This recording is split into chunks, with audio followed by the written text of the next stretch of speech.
সংবাদমেলত উপস্থিত কাৰ্বি ছাত্ৰ সন্থাৰ নেতৃবৰ্গৰ পৰা আৰম্ভ কৰি মোৰ বন্ধুসকল, আজি সংবাদমেলৰ মূল উদ্দেশ্যৰ বিষয়ে ইতিমধ্যে মোৰ প্ৰাক্তন বক্তাসকলে ইতিমধ্যে ক'লে।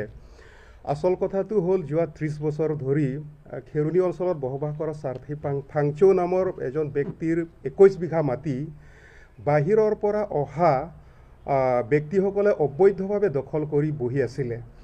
গতিকে এই 30 বছৰীয়া আইনৰ যুঁজৰ অন্তত আজি সাৰ্থী ফাংচৌ ন্যায় পাইছে। তাৰ মানে আজি কাৰ্বি আংলং অটোনমাস কাউন্সিল, তাৰ পাছত আমাৰ জিলা প্ৰশাসনৰ বা DC SP পৰা আৰম্ভ কৰি মেজিষ্ট্ৰেট বা আমাৰ স্থানীয় যিটো খেৰুনি পুলিচ ষ্টেচন আছে ইয়াৰ OCৰ পৰা আৰম্ভ কৰি আমাৰ অসম পুলিচ, তাৰ পাছত কামাণ্ডো বাহিনী, ইয়াৰ উপৰি মানে ধৰক বেটেলিয়ানৰ যিসকল ব্যক্তি ইয়াত জড়িত হৈ আছিলে এই উচ্ছেদ অভিযানত, আমি তেওঁলোকক ধন্যবাদ জ্ঞাপন কৰিছোঁ আমাৰ তৰফৰ পৰা।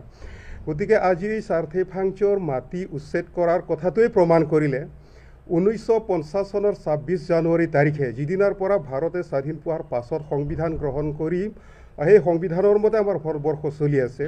গতিকে এই সংবিধানত লিখা আছে যে কাৰ্বি আংলঙৰ ভূমিৰ অধিকাৰ কেৱল মাত্ৰ কাৰ্বি আংলঙত বসবাস কৰা খিলঞ্জীয়া জনজাতিসকলৰ ওপৰতহে মানে ভূমিৰ অধিকাৰটো সম্পূৰ্ণৰূপে ন্যস্ত কৰা হৈছে সাংবিধানিকভাৱে। গতিকে ইয়াত যে বাহিৰৰ পৰা আহি কোনো ব্যক্তিয়ে যে অবৈধভাৱে ইয়াত বসবাস কৰিব নোৱাৰে, আজিৰ উচ্ছেদ কাৰ্যটো প্ৰমাণ কৰিলে।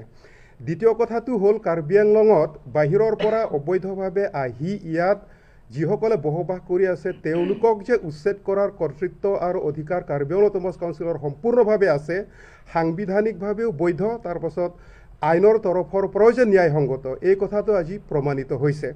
গতিকে আমি কাৰ্বি আংলং অটোনমাস কাউন্সিলকো ধন্যবাদ জ্ঞাপন কৰিছোঁ আৰু ইয়াৰ লগতে এই মানে ট্ৰাইবেলৰ মাটিত বাহিৰৰ পৰা আহি যিসকল বহি থকা ব্যক্তিসকলক উচ্ছেদ কৰিব লাগে বুলি এই আন্দোলনত যিসকল জড়িত হৈ আছিলে আমাৰ ৰাইজ, সেই আন্দোলনকাৰী ৰাইজকো আমি আমাৰ তৰফৰ পৰা ধন্যবাদ জ্ঞাপন কৰিছোঁ।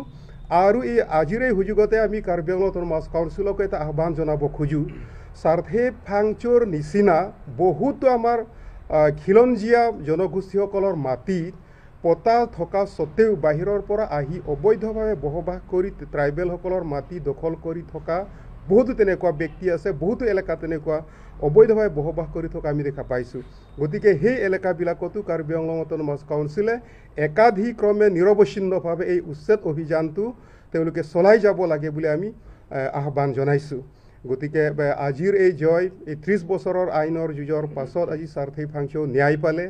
এই আন্দোলনত জড়িত আমাৰ যিসকল ৰাইজ আছে, আন্দোলনকাৰী ৰাইজ, তেওঁলোকে আজি জয়যুক্ত হৈছে আইনীভাৱে। গতিকে আমি আমাৰ তৰফৰ পৰা সকলো আন্দোলনকাৰী ৰাইজ আৰু কাৰ্বি আংলং অটোনমাস কাউন্সিলকো আমি ধন্যবাদ জ্ঞাপন কৰিছোঁ। প্ৰশ্ন এটা আহিছে, উচ্ছেদিত ব্যক্তিসকলক লৈ পেলাই আপোনালোকৰ মতটো কি বুলি প্ৰশ্ন এটা আহিছিলে।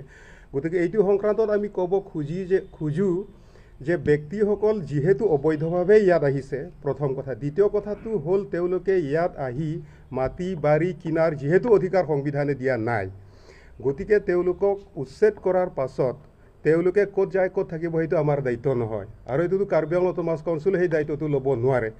কাৰ্বি আংলং অটোনমাস কাউন্সিলৰ দায়িত্ব এইটোৱেই হ'ব যে তেওঁলোকক ইয়াৰ পৰা বহিষ্কাৰ কৰি পেলাই, ইয়াৰ পৰা তেওঁলোকক উচ্ছেদ কৰি পেলাই য'ত যায় য'ত থাকে তেওঁলোকে সেই উচ্ছেদিত ব্যক্তিসকলে তেওঁলোকৰ নিজাববীয়া সিদ্ধান্ত হ'ব। এইটোতো তাত আমাৰ ক'বলগীয়া নাই। কিন্তু কাৰ্বি আংলঙৰ ভূমিত তেওঁলোকে পুনৰ যাতে সোমাব নোৱাৰে, যাতে বেলেগ ঠাইত কাৰ্বি আংলঙৰ ভিতৰত মাটি বাৰী লৈ পেলাই যে অবৈধভাৱে বহিব নোৱাৰে, তাৰ কাৰণে জিলা প্ৰশাসন আৰু অটোনমাস কাউন্সিলেও দৃষ্টি ৰাখিবৰ কাৰণেহে আমি আহ্বান জনাইছোঁ।